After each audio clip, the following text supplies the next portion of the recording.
और मेरा ये सेकेंड टॉप था अनफॉर्चुनेटली। फर्स्ट ईयर मैंने इतनी गलतियाँ की थी, मतलब सेकेंड ईयर में सोच के भी होता था कि क्यों, टीचर्स के पास जाना ही नहीं, डाउट आ गया खत्म बात, बंद करी चले जाओ बस। इस बार टीचर्स के पास मैं most of the time institute में होती थी, मेरे फ्रेंड्स मेरे साथ होते थे, दिव्या आयुष ये हमेशा साथ होते थे। अनफॉर्चुनेटली उनका कुछ नंबरों से रह गया है, आयुष का तब भी मे भी हो जाए बट दिव्या का, बट मेरे पास इतना ज़्यादा सपोर्ट था, उसका मेरे पास सबसे ज़्यादा सपोर्ट था। लास्ट टाइम आते आते मैं इतना पैनिक कर गई थी कि एक टाइम पे मेरा स्कोर 508 गिर गया और मैंने पापा को कॉल कर दी कि मैं नहीं कर सकती। रमेश सर का फोन आ गया, क्या हो गया है, इतना इन्होंने मेरे को पूछताछ किया कि नहीं कुछ नहीं होगा, मैंने फिर से टेस्ट किया।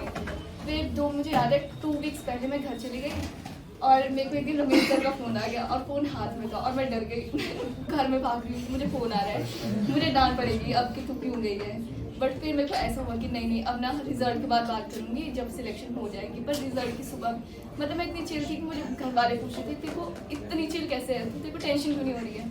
और मेरे को ये था मैंने इतने टेस्ट दे दिए हैं कि मेरे को टेंशन पता नहीं क्यों खुद से हो ही नहीं रही है। जिस दिन नीट देने के बाद भी मुझे ऐसा हुआ कि नहीं फिजिक्स नहीं हुई इस बार भी। और उस टाइम थोड़ा टाइम हुआ तो सुशील सर का फ़ोन आ गया, कितना बन गया, मैंने बोला पता नहीं अभी नहीं पता। और जब मैं चेक करी थी आई वाज लाइक फिजिक्स में 120, मैं सोच रही 90-80 आ जाते और 120 चल गया, कुछ नहीं था, न्यूमेरिकल्स कर लिए थे सारे, फॉर्मूलेस लगा दिए। बायो का था, बायो रखनी थी। अभिषेक सर हेमंत सर ने इतनी हेल्प कर दी थी। अभिषेक सर तो ऐसे होते थे मेरे साथ कि use to respond early morning, मतलब रात को मैसेज करो अर्ली मॉर्निंग उनका रिप्लाई आता था। हेमंत सर तो वैसे ही मुझे use to just ask me Aishna ये भी नहीं हुआ, ऐशना ये भी नहीं हुआ तो कर लेगी। फिर कई बार इतने स्टूपिड डाउट्स कि सर जैसे क्रोमोसोम जेनेटिक्स मेरे बिल्कुल नहीं दिमाग में घुसती थी, मैं इतनी गलतियाँ करती थी। Sir X chromosome Y chromosome sir बोलते थे एक लॉजिक लगा के बता देना, मतलब वो इतनी ईज हो गई थी मेरे लिए। मोस्ट ऑफ द टाइम मैं इंस्टीट्यूट में रहती थी, पीजी था मेरा 6-7 o'clock तक मैं पीजी में यहीं थी, इंस्टीट्यूट में बैठी रहती थी। रमेश सर के पास जाती रहती थी, अभिषेक सर थे, रमेश सर नहीं होते थे तो कुणाल सर मैम होते थे और लविंदर सर होते थे हमेशा हेल्प करने के लिए, मतलब ये हमेशा ही मेरे साथ होते थे। और मतलब बहुत सीधी सी चीज़ है कि तुम्हें अपना टाइम टेबल बहुत अच्छी तरह क्रिएट करना ही होगा और मेरी तरह गलती मत करना कि टीचर्स के पास नहीं जाना है, जाना पड़ेगा अगर तुम चाहते हो कि तुम्हारा निकल जाए, क्योंकि बहुत रिग्रेट होता है जब नहीं निकलता है, बहुत दुख होता है। लास्ट ईयर मुझे याद है ऐसी सेलिब्रेशन हो रही थी और मैं रो रही थी कि क्यों मेरा नहीं हुआ, और इस बार मैं यहाँ खड़ी हुई, इतनी खुशी हो रही है आज की earrings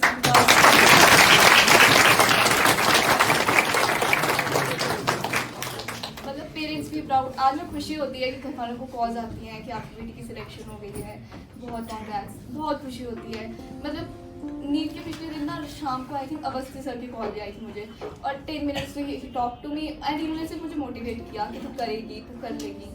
and I was like पता नहीं अब अगले दिन नीट देने से पहले मैं सारे भगवानों को याद कर रही हूँ, बस हो जाए इस बार निकल जाए। तो अब मुझे बहुत सीधी सी बात होती है, पेरेंट्स कभी कुछ नहीं बोलेंगे बट उनको होती है उम्मीद कि करेंगे हमारे बच्चे। पापा मम्मा कभी नहीं बोलते थे, पापा वाज लाइक नहीं हुआ ये कर लेंगे, नहीं हुआ ये कर लेंगे, बट मुझे था कि नहीं यार इन्होंने बहुत कुछ कर दिया है। अब इतना तुम खुद सोचिए, इतना मतलब +1 तो मेरी कोरोना में चली गई, +2 में मैं थोड़ी बीमार रही, अगेन फर्स्ट ड्रॉप हुआ तो फिर मैं बीमार हो गई, फिर मम्मा मेरे पास आ गए। इन्होंने मेरे लिए इतना स्ट्रगल किया है, लाइक कभी कुछ होता तो वहाँ पर रात को पहुँच जाते थे, मतलब मेरी हेल्थ वाइज काफ़ी इश्यूज चल रहे थे, बट भगवान ने मेरे को इतना वो रखा कि 5 मई तक ठीक रखा और उसके बाद मुझे इन्फेक्शन हो गया। बस 5 मई का होना था, उसके बाद मैं फिर से बीमार हो गई थी। और कल तो मैं ऐसी थी कि मुझे जब बोला सुशील सर ने कि आना है और पापा बोल रहे हैं कि देखते हैं, मैंने बोला मैंने जाना है चाहे मैं पैदल चल जाऊँ, मैं जा रही हूँ क्योंकि ये मुझे पता था ये चांस कभी नहीं आता। आज तो मिल गए, अब तुम्हें पता नहीं तुम कौन से कॉलेज में मिलोगे,